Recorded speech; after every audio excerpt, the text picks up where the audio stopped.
Hi, I'm Brad Eiben. I'm the Executive Director of the MS in Product Management program here at CMU. I'm here with MK Bajwa, one of our graduates, and we're going to bust some myths today about product management. MK, why don't you tell us what you're up to these days? Yeah, I'm currently a PM at Microsoft.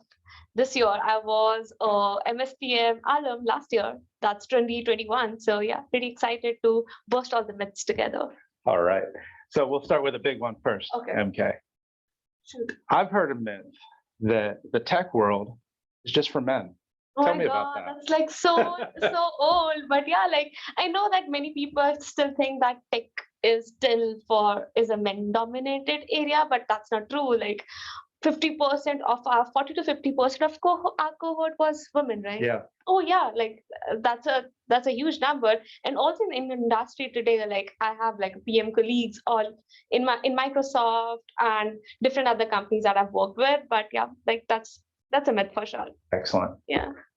That's good news. And that you, as MK said, you see that in this program. We're about 50-50 across gender, and it's really, it contributes to the overall environment and mix.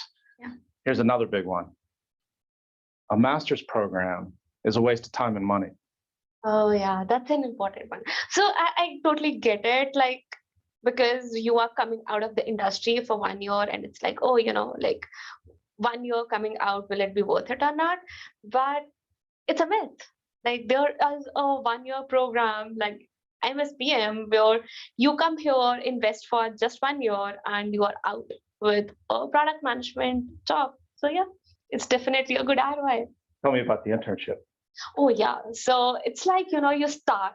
So when you start working for a very longer time, you are so used to being in the industry and also a good money. But when you come to a master's program, you think that, oh my God, it's going to be 1 year of just reading the books, etc., and there will be no industry experience. But that's not the case with MSPM. You come in 4 months, you are into academics. After that, you have internship. Over there, you get industry experience, and after that, you have academics, but you also have a capstone project for 4 months where you work with people from industry. We had like different companies partnering with MSPM last year also, and it's still going on. And after 1 year, you are back in the industry. So it's like you're just out of industry for 4 months. At a time. Yeah. So that's two myths busted, but this one has to be true. Product management is just for computer scientists. Okay, it's a myth that people think it's not true. It's not true. Like I know, like many people think that, oh, it is tech, it is product management, and it's only for computer science people. But everybody who's out there, I want to say it's not true.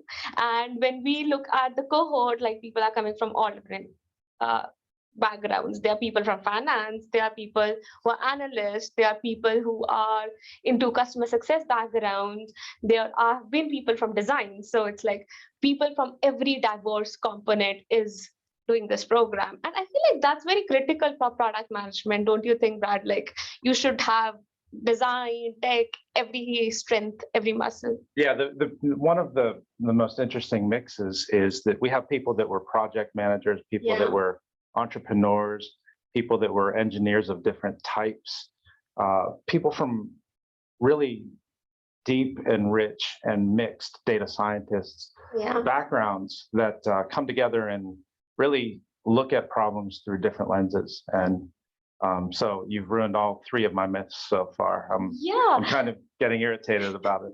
I know, Brad, but I think so. Like most importantly, one thing to say is that product management is not about kind of role you have. It's about like, okay, do you like problem solving?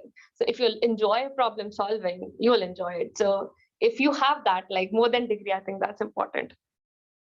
Well, that's a good point, and that leads to the next one that is certainly true, is that you won't get any real experience in a master's program like this. This is just classwork, right?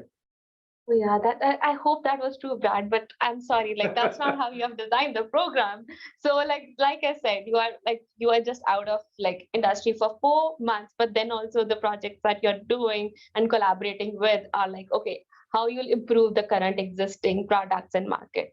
And as soon as academics are also so much rich in about like different industries. You are given problems to solve of real world, and then you have internship, you have capstone projects. So it's like, no, that's not true. Sorry, Brad. That was a trick question. I knew that. Okay, here's one. This one has to be, because we all know it's true. We've seen how people start out as product managers. Even if you've had a great career as an engineer or something else, switching careers to PM means taking a step backwards.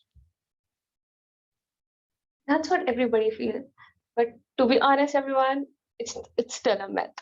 It's not true. Okay, Brad, I have a question for you. Name anyone, any person that was part of our cohort that started from APM, or like that had to take a step back. Everybody is product manager 2, senior product manager. No, not at all.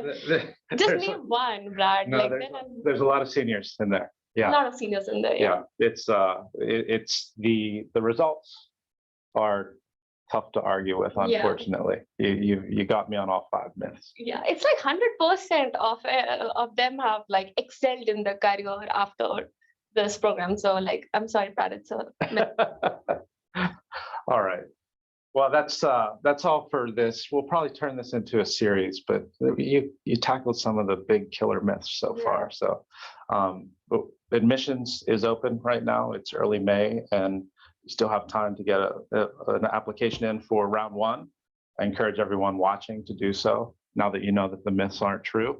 And we'll see you soon. Yeah. Thanks, MK.